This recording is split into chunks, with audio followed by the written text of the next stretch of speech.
Hi guys, my name is Claudia and welcome to my space. Welcome to the Eager Vegan Kenya. I started this channel as a way for me to share my veganism story, for me to share my journey so far. I've been vegan for a year now and I've collected some significant tips and tricks that I feel like would be key to helping any transitioning veg, anyone who's maybe just doing veganism as a tryout, because you never know what works for you until you try. So yeah, that's the reason I actually started this, just so that I can show you guys that veganism is actually a lifestyle. It goes beyond your plate, but of course we're going to be doing recipes, tips and tricks, hacks, restaurant reviews when it gets safe enough to go back out there, and just products that have worked for me and I think you should try them out. And yeah, so to start us off for the day, I am going to be showing you a classic Kenyan recipe, but with a twist. We've veganized it, of course. It is something that is dear to me, and I really love it, because I did not imagine giving this meal up once I went vegan. Of course you can do it meat free, but we all like that meaty texture and that consistency. So yeah, let's just get started.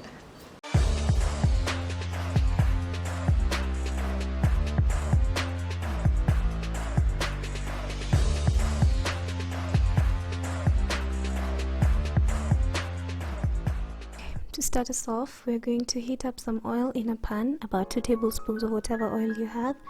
And to this we're going to add some black mustard seeds, or whatever mustard seeds you like. This just lets them crack and pop, and that popping action releases some good mustardy, nutty flavor into the recipe, and I just love biting into mustard seeds. Once that popping action is achieved, we are going to go in with some onions. Now for this onions, I'm going to let them cook until they're golden brown. If you like yours translucent, just be on the lookout and have them at their translucent point for the next step of the recipe.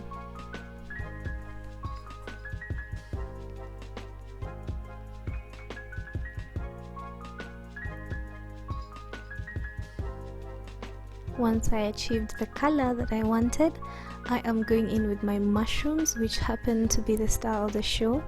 Now mushrooms, if you did not know, tend to suck up oil when they're placed in, so just be careful about how you cook them at the initial stages.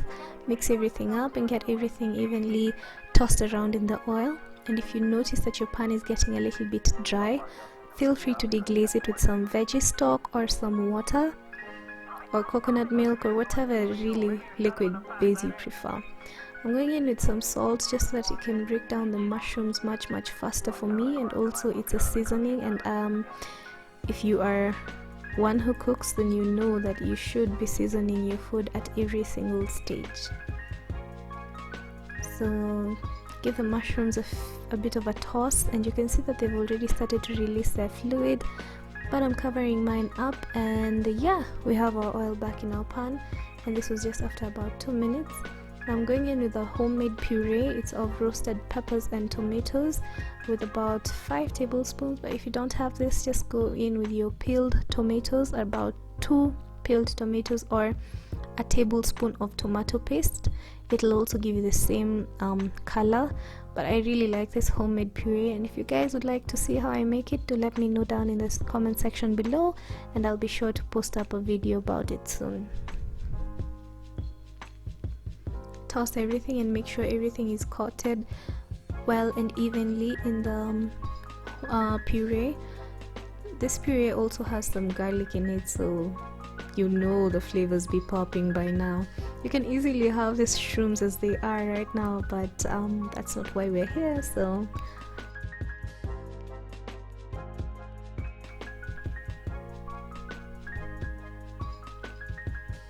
okay, at this point I'm adding in my spices, and I'm starting with garlic powder. I'm stirring it in because if you don't do that immediately, garlic tends to clump up quite easily from the heat, and nobody wants to be biting into tiny balls of garlic.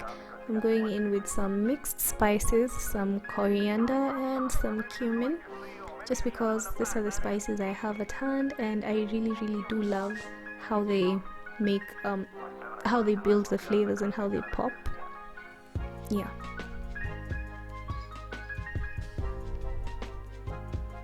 You're going to notice that I won't add any liquid too soon. I'm just going to let the spices cook, and at this point I am adding in some water because my spice and puree mix was getting a little bit too thick and I don't want it to burn. But yeah, just letting your spices cook for about a minute or two allows for them to, you know, really mesh well into the dish. But be careful not to burn them, because especially powdery spices tend to burn quite fast. So let that sit and let it mesh well into the mushrooms. Then you go in with some turmeric if that's your jam. I just like how the yellow pops in the pilau badai, and honestly it's just amazing. At this point I'm cleaning my spoon of the puree because, you know, zero waste. Stir it around and just, you can already see the yellow undertones of the turmeric popping. So at this point I'm measuring out my water for the pilau. Now remember, with rice or any rice dish, whatever amount of rice, be it a cup of rice that you use, is going to need double the amount of liquid, which is water or coconut milk if you're doing that. So if you're going to use 2 cups of rice, use 4 cups of water, and that's what I'm doing. I'm going to be making 2 cups of rice for this specific pilau recipe, and I use 2 cups of water. The cup that you use to measure out your water should be the same cup that you use to measure out your rice. It just makes everything easier and it helps you get accurate measurements. I'm going to go in with some garlic masala. It's garlic pilau masala. It's a mash of pilau masala and some garlic powder, just to, you know, spice and season our rice and get everything nice and fragrant. So cover this and let it cook for about 8 to 15 minutes, and yeah, depending on the brand of rice, it should be dry by around the 13th minute. So at this point I'm going in with my colored peppers. I like red and yellow sweet peppers, and they give the rice, the pilau, a nice crunch, and they just give it more texture. Now I'm going to stir them in and just let everything dry well. My rice is almost done actually, it just needs a little bit drying at this point, so I'm going to let it cook for about 2 more minutes just to dry everything out. But be careful because rice tends to burn very fast, especially at the bottom part, and you don't need that going on for you.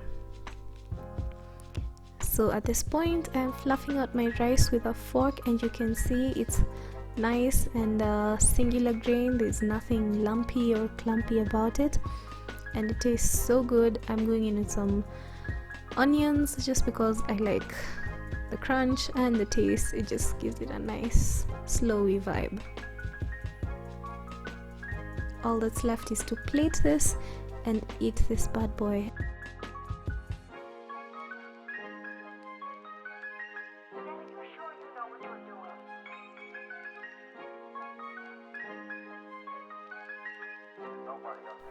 And guys, we are done.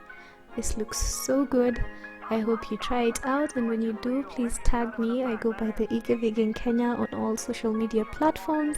And if you do like this video, please do give it a thumbs up, and remember to subscribe and hit the notification button so that you know the next time I post up a video. See you guys on the next one.